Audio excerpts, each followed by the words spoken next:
Mas, por outro lado, existe vocês que no Planeta Diário que publicam uma montanha de artigos por dia, não sei como é que vocês conseguem tanta matéria todo dia. Eu recebo, abro lá e tem bastante coisa. E tem bastante coisa, inclusive, estrangeira.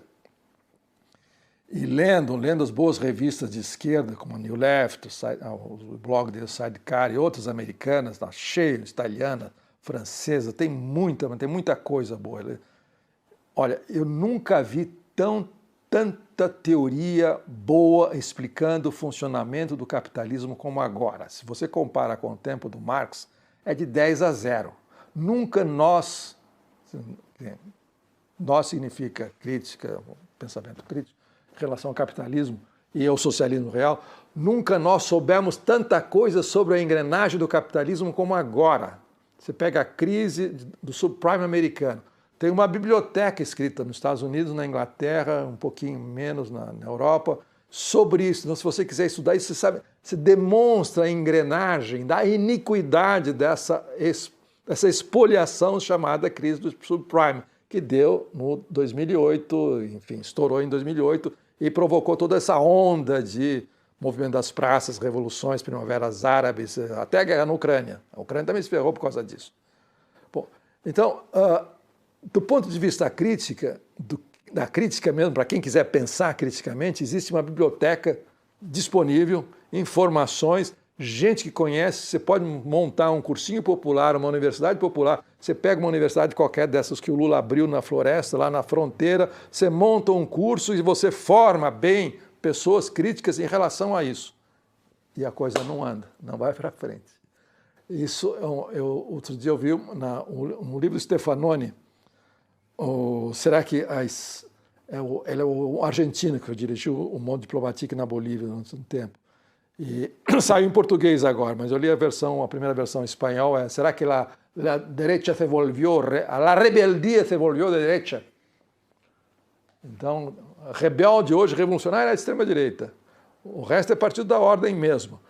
E, num certo momento, ele cita, acho que uma intelectual espanhola, que eu não guardei o nome, mas muito interessante, e outros autores que dizem o seguinte, a esquerda europeia e americana, mas sobretudo a esquerda europeia e a esquerda mundial, o mais avançado do pensamento crítico contemporâneo, o que eles desejam do capitalismo? Que ele fique como está. Que ele não se modifique, porque ele se modifica sempre para pior. Então a esquerda é aquela que detém, que segura o capitalismo para ele não piorar. Bom, isso não vai sair nada. Mas nós sabemos como segurar e sabemos fazer o diagnóstico certo. Aí essa espanhola diz o seguinte, nós somos analfabetos políticos. Nós sabemos absolutamente tudo sobre a engrenagem do capitalismo, podemos dar uma boa aula, explicar tudinho como é que é a dominância financeira, o que é a redundância do trabalho, tudo, como é que é a renda da terra, como é que funciona o agronegócio, por que a China sobe assim, mas nós não temos nada, nenhuma luz sobre o passo prático a ser dado para frente. Nada. Somos analfabetos políticos. É esse o impasse.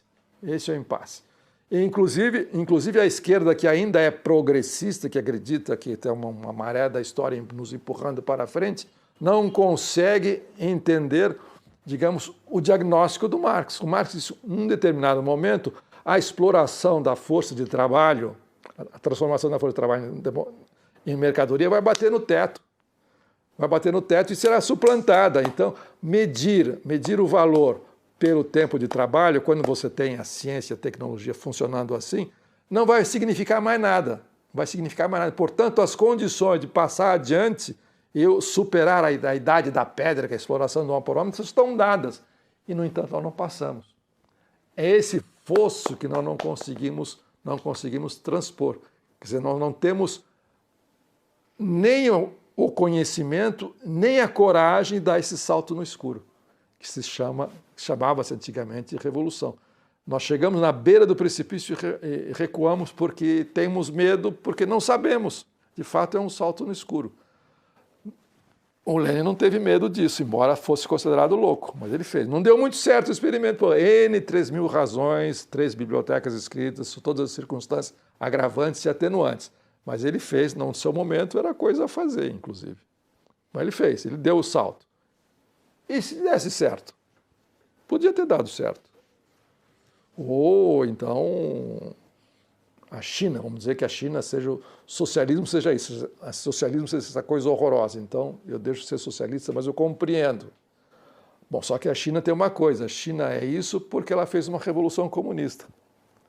O capitalismo chinês tem essas características de poder suplantar, pelo menos numericamente, mas continua sendo um país pobre, a China é um país de terceiro mundo periférico, porque fez uma revolução comunista. Então, a revolução comunista, ninguém poderia ter pensado isso.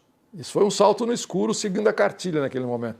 A revolução comunista agrária na China, além do mais, não foi operária, foi agrária, uma guerra civil de vários 3 décadas, deu certo e foi tão radical que ela tornou possível o capitalismo na China. É isso. Só que um capitalismo sem democracia, basta uma burocracia que organize de maneira política a produção capitalista, que é o que está acontecendo. E todo mundo está produzindo lá e virou a fábrica do mundo. Mas quem é que podia imaginar um programa surrealista desse? Que a condição para o funcionamento do capitalismo seja uma revolução comunista radical, de cortar a cabeça mesmo, um campo de concentração e eliminação física da classe dominante. Deu certo na China, não deu certo na Rússia. Nesse sentido.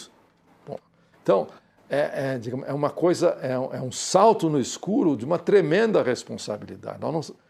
Nós chegamos nesse limite e somos analfabetos políticos, não sabemos dar.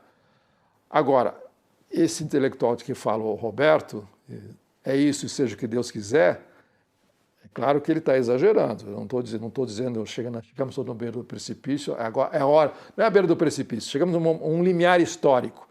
E alguém olha, eu empurro vocês, agora é com vocês, eu estou com 80 anos, vou para casa esperar no sossego o término dos meus dias, e não é bem isso, não é bem isso. Mas ele está pensando em alguma coisa assim, que na hora H ninguém tem a coragem de dar esse salto, porque há uma espécie de, a espanhola que diz, é uma espécie de analfabetismo, nós ignoramos, nós não sabemos, há um descompasso descomunal entre o nosso saber teórico, que é descomunal, e a nossa ignorância prática, nós não sabemos.